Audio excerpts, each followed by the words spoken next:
Do I only work with marriages and families? Hey KiHiVE, welcome back to my channel. Thank you so much for clicking on this video because I know you're interested in what I have to say today. If you haven't done so already, I'm gonna need you to go ahead and hit that subscribe button down below to become a part of the KiHiVE. And hello to all my subscribers. Thank you so much for joining. Let's get right into today's video. Alright, so today's video is going to be about the most frequently asked questions I get as a marriage and family therapist. A lot of these questions started off before I even got into the program.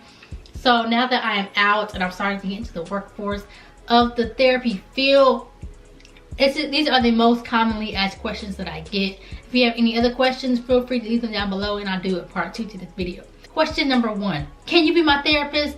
No, I can't be your therapist. I apologize. The American Association for Marriage and Family Therapy, there is a code of ethics that we have to abide by as MFTs in order to, you know, stay within those laws, keep our license and all that good stuff. So with that comes, you know, certain rules we have to follow.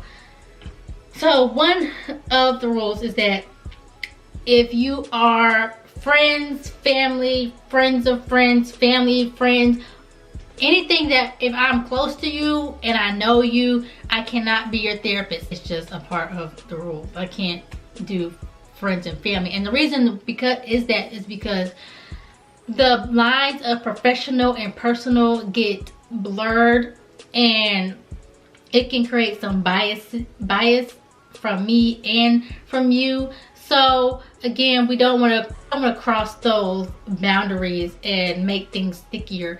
So we just can't do it. Number 2, I get asked all the time, like people out the state, can I be their therapist? Right now, no, I cannot be your therapist. 1, because I am not fully licensed, therefore I need a supervisor. 2, if you're not in the state where I am currently practicing, I can't be your therapist because you have to be in the state. So if I'm here in North Carolina and you're in Washington State and you want to do therapy with me and you're not North Carolina, I can't do it because there's you have to be in the state where I'm practicing in order to be my client. So that is thing. Again, it's a part of the MFT ethical code. If you want to look at it, I'll link it down below. You can look at it for yourself. Number 3, how can you be a marriage and family therapist if you're not married? Now, I get this all the time, because people always either ask me, am I married? Am I dating? Am I engaged? Something along the line of relationships, since I do work with relationships. Training that I have received in order to be a therapist. We learn from a systemic perspective, which means that everything, we look at not just the individual and their problem, but we look at the individual, their problem, and the systems that surround that individual that are also influencing the problem as well. How I think is all in the circular way of thinking, which is everything is connected. Like everything is connected, nothing happens, you can't separate stuff, so everything is connected. That's kind of how I think now all the time. It's crazy because I can't get out of it. I can't think the way I used to, which used to be like, this happened because of this.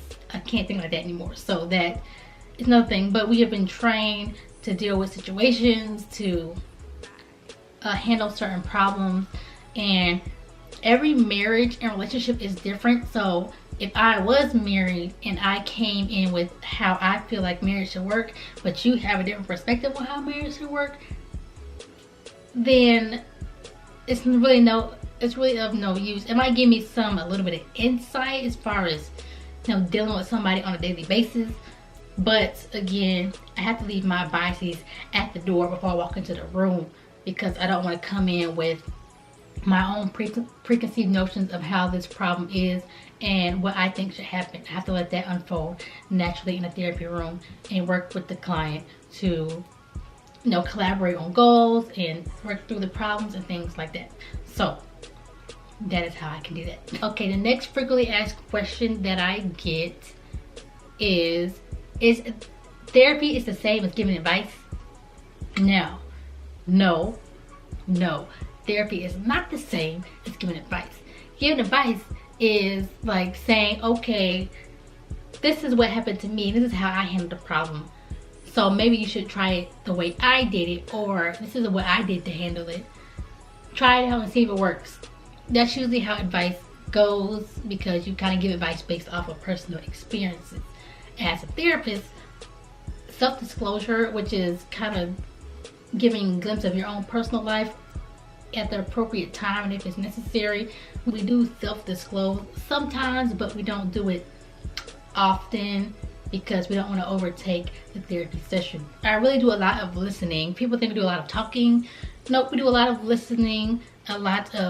We take what you say, we think about it, and we ask questions to give us better clarity, to give us at the heart of the matter of the problem, to make sure that we're really understanding what it is you're really wanting to work on, making sure we're understanding things.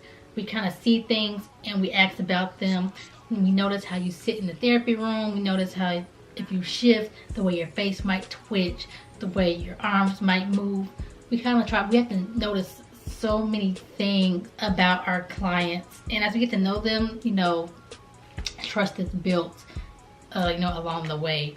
Therapy is not the same as giving advice, because we're not going based off of what we've dealt with, because sometimes problems that we get in therapy aren't the same thing as what we've dealt with. Even if they were, it's not our job to tell people what we did and then tell them to go do that. No, we're listening, we're understanding, we're trying to gain clarity on their problem. So again, it's not the same. Another question I get asked as a marriage and family therapist is, do I only work with marriages and families? No, I don't only work with marriages and families. That is just the title of my degree. But we do work with relationships. Our main focus is the relational perspective, how everything is related to each other. I work with couples, I work with families, I work with children, I work with individuals, I work with elderly couples, I work with pretty much anybody. It's just the way that we think, which is in a relational perspective. Everything is related, everything's connected. You can't separate anything. What that means is, for example, say you have a boyfriend, y'all break up. When y'all break up, you go one way, he goes another way. But y'all are still always going to be connected because you all had a relationship. Our relationships might change, but you will always have that connection to each other because y'all were together. And y'all might not ever talk again or anything, but you always still have that relationship. It's just not as close or the same as it was when y'all were together. That's kind of how we think. That's just a quick little insight into how I think. Like, everything's connected, like everything. The question I get asked a lot is therapy hard?